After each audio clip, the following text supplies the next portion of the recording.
सिर्फ एक गलती कर दी।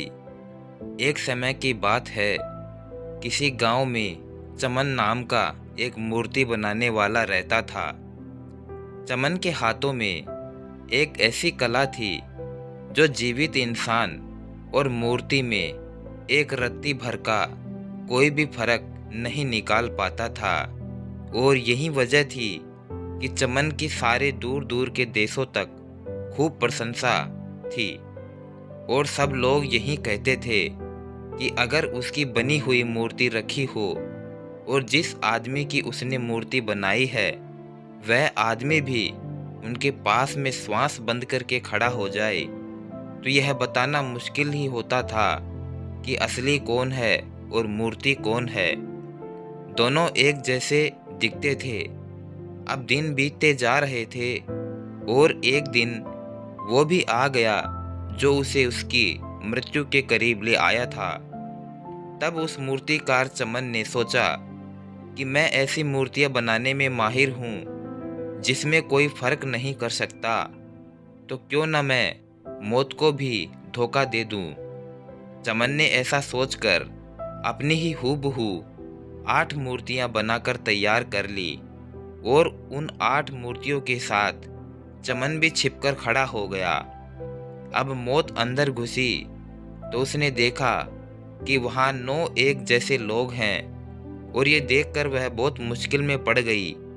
एक को लेने आई थी पर वहाँ तो 9 लोग एक साथ और एक जैसे खड़े थे। अब एक बार तो मौत भी चक्कर में पड़ गई कि किसको ले जाएं तो किसको नहीं, और फिर कौन असली है।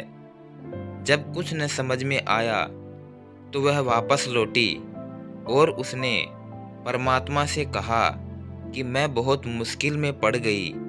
वहाँ तो 9 लोग एक जैसे हैं, मुझे असली का कैसे पता चले कि मैं उसको तुरंत खोज लूँ।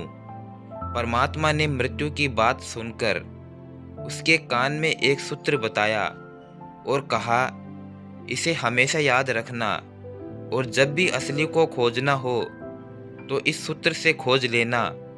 यह तरकीब असली को खोजने की है। मौत परमात्मा से सूत्र लेकर वहां वापस लौटी और उस कमरे के अंदर आ गई। उसने मूर्तियों को देखा और कहा कि अरे वाह, कितनी सुंदर मूर्तियां बनी है, लेकिन सिर्फ एक भूल हो गई। बस फिर क्या था? वह जो मूर्तिकार था तुरंत बोल उठा कि कौन सी भूल? उस मृत्यु ने कहा, यही कि तुम अपने आप को कभी नहीं भूल सकते। अब बाहर आ जाओ। और परमात्मा ने मुझे कहा कि जो अपने आप को नहीं भूल सकता उसे तो मरना ही पड़ेगा, और जो अपने आप को भूल जाए उसे मारने का कोई उपाय नहीं, वह अमरता को प्राप्त हो जाता है। तो दोस्तों, जैसे उस मूर्तिकार चमन ने सोचा कि मैं उस परम परमात्मा को भी धोखा दे जाऊंगा, जैसे मनुष्य सांसारिक जीवन में आम लोगों से छल कपट करते हैं, लेकिन चमन ये भूल गया कि मृत्यु जो इस संसार का परम सत्य है उसको धोखा नहीं दिया जा सकता। तो दोस्तों, कैसी लगी ये कहानी? अगर आपको पसंद आई हो तो एक प्यारा सा लाइक ज़रूर करें और साथ ही साथ चैनल को सब्सक्राइब कर बेल आइकन ज़रूर प्रेस कर लें, ताकि आने वाली और ऐसी ही नई वीडियो की नोटिफिकेशन आप तक सबसे पहले पहुंच जाए।